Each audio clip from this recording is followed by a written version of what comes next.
রীতিমতো অবিশ্বাস্য সিনেমার গল্পকেও হার মানিয়ে যাবে। রংপুরে যে নৃশংস হত্যাকাণ্ডের ঘটনা ঘটেছে, একই পরিবারের 4 জনকে গলায় গামছা পেঁচিয়ে হত্যা করা হয়েছে।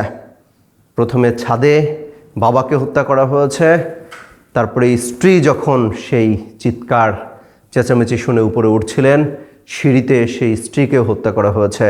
মায়ের আর্তনাদ শুনে যখন 25 বছরের মেয়ে ছুটে আসছিলেন, তাকেও গলায় গামছা পেঁচিয়ে রশি পেঁচিয়ে হত্যা করা হয়েছে।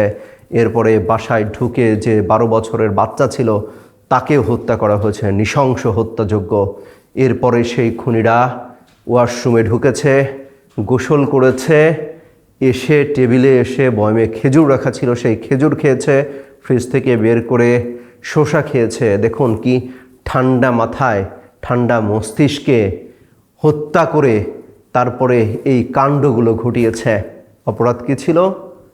ছাদে, বাসার ছাদে ইয়াবা সেবন করছিল, মাদক সেবন করছিল, সেটিকে বাধা দেওয়ার কারণে 4 জনকে হত্যা করা হয়েছে। অর্থাৎ নেশা কতটা ভয়ঙ্কর, মানুষ একে একে 4 জনকে মেরে ফেলতে কিন্তু একটুও বুক কাঁপলো না, দ্বিধা হলো না যে আমি একজন মানুষকে মেরে ফেলছি, মেরে ফেলার পরে পরিণতি কি হতে পারে, কি ধরনের তার মধ্যে অনুশোচনা হওয়ার কোনো ধরনের অনুশোচনা কিন্তু ছিল না।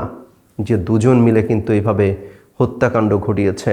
অর্থাৎ বয়সে তারা খুবই তরুণ, এই তরুণ বয়সে তারা 4 জনকে এভাবে হত্যা করে ফেলল।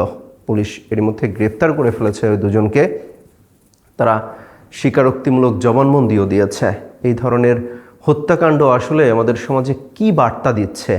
আমরা আমাদের সন্তানদেরকে আসলেই ঠিকঠাক মতো দেখছি কিনা, আমার সন্তানরা সন্ধ্যার পরে কোথায় যাচ্ছে, কি করছে, কাদের সাথে মিশছে, এগুলো কিন্তু আমরা খোঁজ রাখছি না এখন।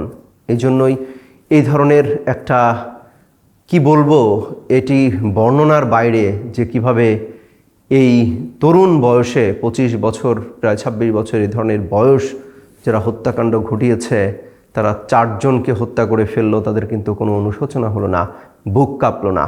অর্থাৎ নেশার ঘোরে যদি থাকে মানুষ, তাহলে কিন্তু বলা হয় যে যারা নেশা করে বা আসক্ত থাকে, তারা কিন্তু পৃথিবীর সব কিছু করে ফেলতে পারে।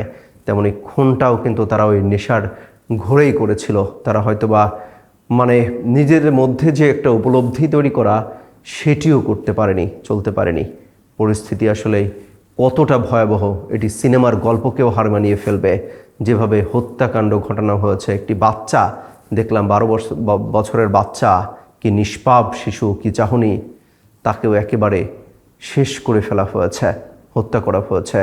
সিঁড়িতে পড়েছিল 2 জনের লাশ, একজনের ছাদে পড়েছিল, একজনের খাটের নিচে পড়েছিল মরদেহ।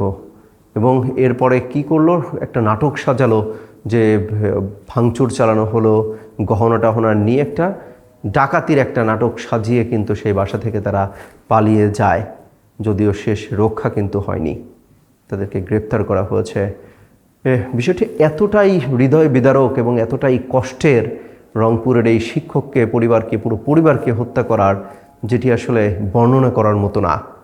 যদি বাচ্চাদের দিকে তাকানো যায়, চলা যায়, কি অপরাধ ছিল, কোনো ধরনের শত্রুতা নেই, কোনো অপরাধ নেই, কিচ্ছু নেই, শুধু নিজের বাসার ছাদে মাদক সেবন করছে, অন্য কেউ সেটি দেখে ফেলায় কাল হয়ে গেল।